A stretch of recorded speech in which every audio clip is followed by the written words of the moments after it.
노무현 대통령님하고는 굉장히 예전에 노무현 대통령님께서 대통령이 되시기도 전에 인연이 있으시다고요? 예. 대의원 강연, 초청 강연을 했어요. 그때 제가 노무현 대통령이 하도 그 강의를 잘하신다 그래서 이거 저 강사를 얼마 좀 노무현 대통령? 예, 그러니까 드리면 좋겠습니까? 이러니까 아니 뭐 그때 안 받으신다고 하셨겠죠. 예, 그때 아니요. 그래가지고 내 그때부터 이분의 정말 내가 왕팬이 됐는데 또 여기가 위원장님 나 지금 저 부산 가가지고 떨어지고 지금 국회의원도 아니고 뭐 변호사도 지금 내 못하고 있고 나 완전 백수잖아요. 그 백수인데 진짜 돈 좀 많이 좀 주세요. 강사료 이러는 거예요. 우리 대통령님이 많이 달라고요? 그래서 이분이 정말로 인간적이고 소탈하신 분이가 정말로 정말 그 하시구나. 근데 그 진솔함이 있지 않습니까? 느끼잖아요. 가슴에 오잖아요. 투표 정성서 일찍을 가라. 투표 정성서 일찍을 가라. 저는 그런 표현을 많이 썼는데 근거 없는 이 두려움이라는 유령이 있어요.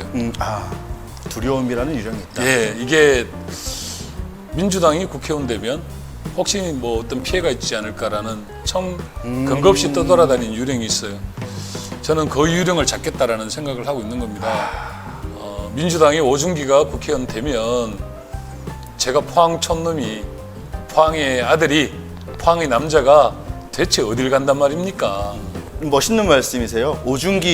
포항의 오준기가 어딜 간단 말입니까? 이거 카피문구로 슬로건으로 괜찮은데요. 열심히 고민하고 있습니다. 그리고 나 자신과의 싸움이고 보이지 않는 두려움과의 싸움이다. 나는 소망합니다. 다음 선거가 아닌 다음 세대를 위해 일하는 국회의원이 되겠다는 소망. 그러니까 검찰의 막강한 권한은 수사해서는 안 되는 사람을 수사를 해서 없는 죄를 덮어 씌우는 그런 권력남용도 있지만 있는 죄를 덮어버리는 그런 권력남용이 오히려 더 큰 문제다. 그러니까 감옥에 보내야 될 사람을 안 보내는 게 더 큰 권력일 수 그렇죠. 있다. 검찰의 권력남용의 그 패단은 그게 더 크다라고 보는 분들이 많죠. 그래 봤기 때문에 검찰이 그 윤 총장의 가족과 관련된 수사를 철저하게 해라 기대하는 건 무리죠. 그 서초경찰서에서 그렇죠. 안타깝게 생을 마감한 백모 수사관 예. 전화기도 서초경찰서에서 달라고 했더니 검찰이 안 된다고 그러고 그렇죠. 영장 발부 신청했더니 검찰선에서 막아버리고 예. 이렇게 경찰이 수사하려고 하는 걸 못하게 하는 경우가 많은데요. 이것도 이제 의원님께서 또 빨리 국회 들어가셔서 법도 다시 고치시고 하셔야겠죠.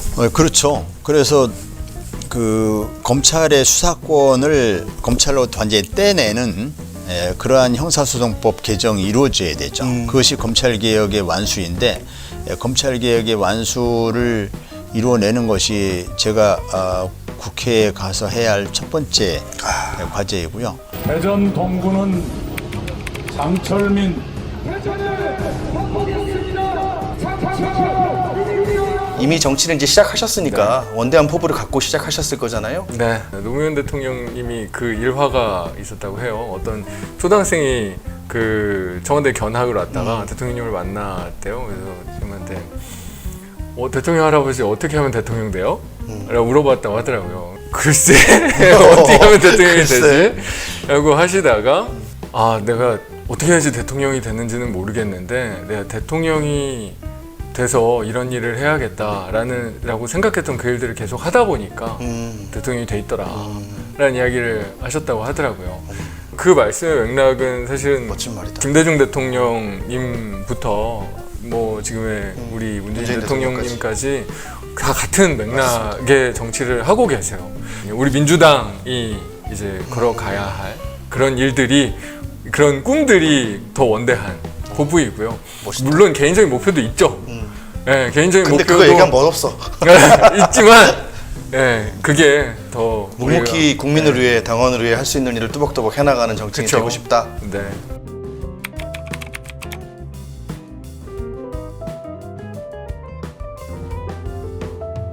제가 우리 더불어민주당 의원님들 다 존경하지만 부족한 게 뭔가라고 생각해보면 여당이란 자각이 조금 부족하셨던 것 같아요. 제가 민주당입니다.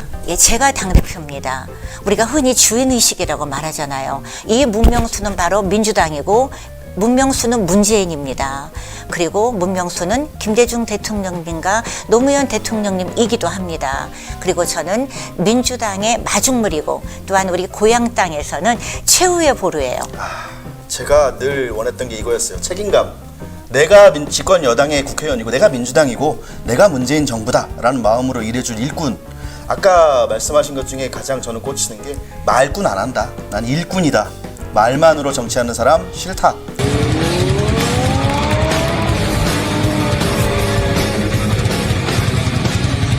제가 1990년 부산대학교 총학생회장을 했었는데 그 연말에 추석 때입니다. 추석 때? 네, 다시 구속이 돼서 그때는 2년 본격적으로 징역을 살았습니다. 네. 처음에는 집행유예로 나오셨고 예. 총학생회장이니까 무조건 일타get이었겠네요. 예, 그랬죠. 그때 소중한 분을 만나셨다고요? 변호사 접견인데 그때 이제 치료실 옆에 앉아 있는데 문 열고 들어오시는 우리 문재인 대통령. 당시 변호사. 그 당시에는 우리가 문변 부르던 문을 열고 들어오는 문변. 문재인 변호사를 제가 처음 만났죠. 네. 어떠셨어요? 딱 들어오는데. 아주 젊고 그 당시 아마 30대 중반 되셨을 겁니다. 예. 젊고 아주 스마트하고 깔끔하고 딱 앉으셔가지고 몸 어떠냐? 든든하셨겠네. 예, 그렇죠. 어디 맞진 않았냐? 예. 류영진이 눕고 문재인 곁을 오래 지켰던 사람, 부산 진구울에 출마할 사람. 이 부산 진구울에 출마하시겠다라고 마음먹은 이유가 있으실 것 같아요. 좀 좋은 데 가라고 주위에서 많이 당선 확률이 높은 지역 가라. 어느 특정 지역을 이야기하면 뭐하자면 젊은 사람이 많은 데를 가라 해서 에이, 쪽팔리게 내가 사는 데 출마해야지. 그걸 뭐 좋은 지역을 찾아가냐. 그거는 다른 사람 주고 내가 있는 데서 붙어야지. 멋집니다. 본인은 멋질지언정 가족들은 속이 타겠죠. 촛불혁명은 연인은 1,700만 명이 참가해서 한 명의 사상자도 없이 한 명의 연행자도 없이 그야말로 무혈혁명을 한 세계 역사에 없는 지구상에 없죠. 그렇죠. 그런 일인데 문재인 정부가 그 촛불혁명으로 탄생됐는데 이 정부가 성공하고 또 남북 화해를 통해서 대한민국이 번영한다면 앞으로 세계사의 촛불혁명이 프랑스 대혁명보다도 더 위대한 혁명으로 기록되어야 되는데 이번 문재인 정부가 성공하느냐 성공 안 하느냐는 이번 총선에 달려있다. 만약 총선에서 패한다면 옛날로 다시 돌아가는 거 아니냐. 4월 15일 총선이기 때문에 1년 전에 내려가서 내가 좀 지역을 좀 다지고 사람들도 만나고 좀 조직도 하고 해야 되겠다 싶어서 19년 4월 전에는 난 무조건 내려간다 라고 마음을 먹고 행동으로 옮긴 거죠. 그리고 집사람한테도 그렇게 이야기를 했죠. 그랬더니 뭐라고 하셨냐고요? 별로 좋은 얘기 좋은 얘기 못 들으셨구나? 그냥 여기까지입니다. 그냥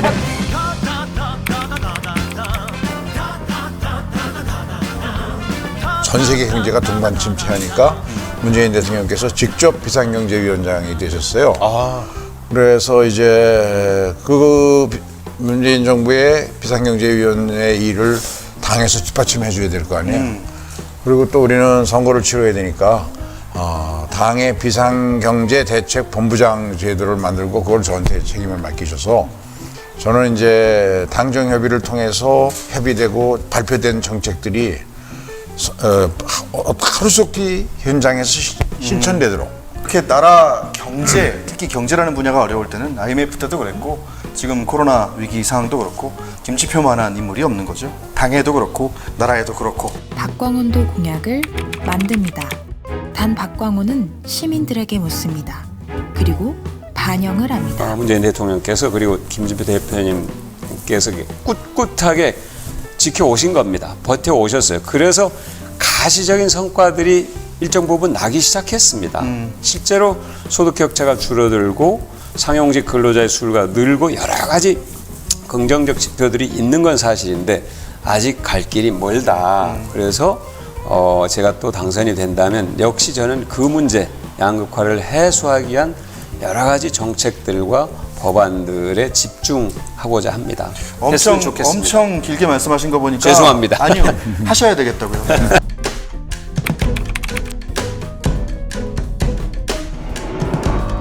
이 건강보험 제도는 99년부터 2000년 이 시기 3년 동안의 사회적 갈등을 거치면서 그 시기에 의약분업과 의료통합을 하지 않았으면은 이것이 불가능하죠. 지금 제도 자체가. 김대중 정부 때 완성이 그렇죠. 거의 되었군요. 그렇죠. 굉장히 많은 정치적 비용.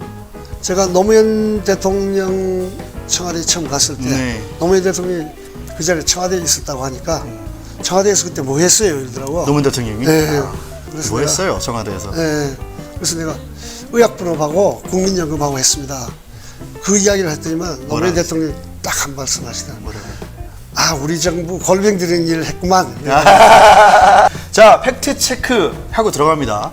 의료보험 박정희가 완성시킨 게 아니고요. 김대중 대통령님이 완성시키셨고 김종인이 도운 게 아니고요. 우리 조재희 후보님께서 DJ를 도와서 완성을 시키신 겁니다. 서는 뚝심이다. 호소는 상식이다. 허소는 동네 아저씨이다. 허서 후보는 불도저이다. 시골 비하 아닙니다. 네. 아니 여기가 무슨 시골도 아니고 네. 논밭도 아니고 지금 여기 대도시인데 여기 사실 저는 언론이 그 미래통합당을 보수라고 하는 거를 저는 동의하지 않고 웬만한 거를 표현하지 않는데 굉장히 시대착오적인 정당이잖아요. 맞습니다.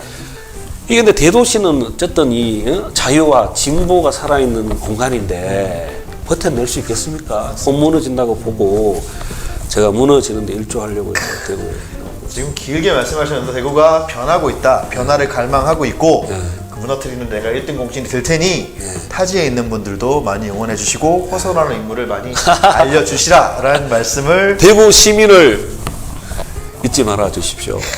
믿는다 이 삼걸 믿는다 이 삼걸 예천 안동의 기후 1번 이 삼걸 믿는다 이 삼걸 민족정신교육원을 설치해야 된다. 민족정신교육원? 예. 지금 그 일본하고 우리나라하고는 서로 이사도 못 가고 맨날 붙어 있을 건데 내 일본 사람들 하는 거 봐서는 항상 내가 우리하고 티격 싸우는데 방심했다. 이사도 못 간다는 표현이 뭐지 했는지 이제 붙어 있으니까 일본하고 우리가 붙어 있어서 아 이사 가고 싶으면 우리가 벌써 가버렸죠. 서로 어디 가지도 못하니까 그런데 방심했다. 그 일본 사람들하고 우리가 참 일본을 잘 알면서도 지켜야 할 것은 민족 정신입니다. 우리 일제 시대에 했던 독립운동 정신이 그것이 곧 민족 정신이라고 보고 이 부분을 교육을 시키는 특히 공무원, 전국의 공무원들, 국영기업체 직원들 꼭 1년에 한 5월씩은 와가지고 해야 된다.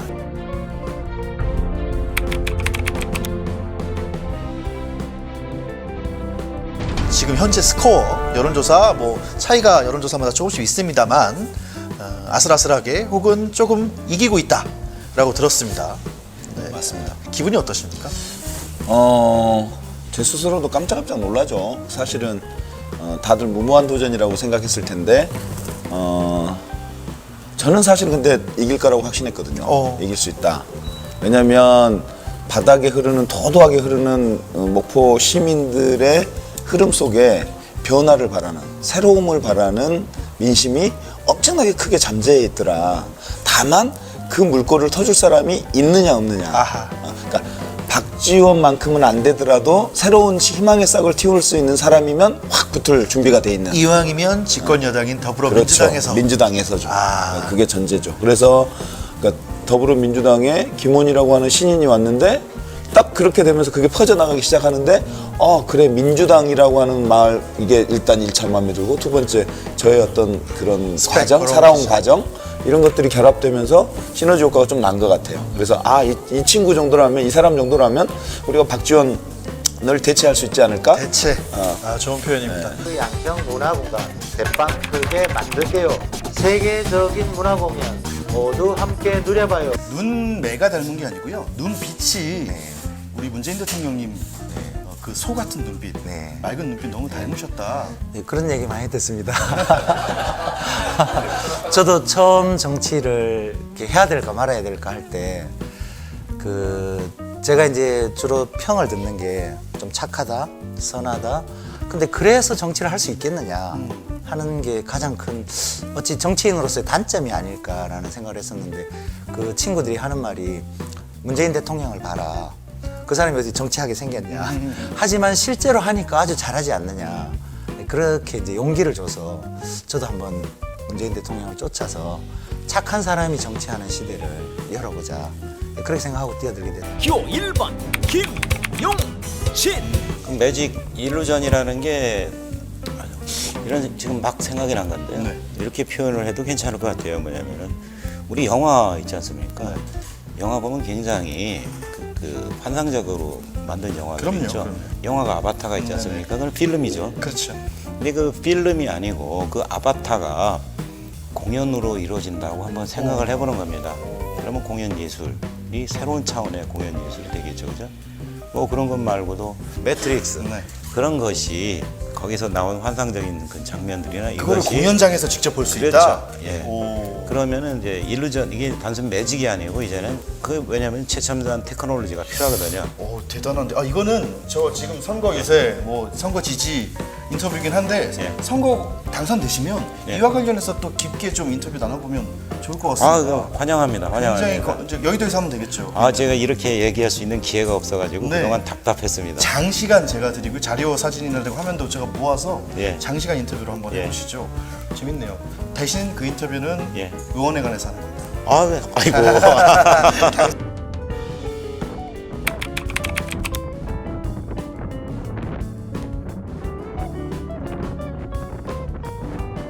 형 내일부터 대변인 하라고 그러시는데. 오 전날 하신 거예요? 그래, 밤 11시에 받았다니까. 그럼 거기서 술을 딱 그쳤어야 되는데 들어가니까 동네 형들이 뭐 축한다고 그럴 거 축하주죠. 아니에요. 이제 지금부터는 축하주죠. 그래 본격적으로 마시기 시작했어요.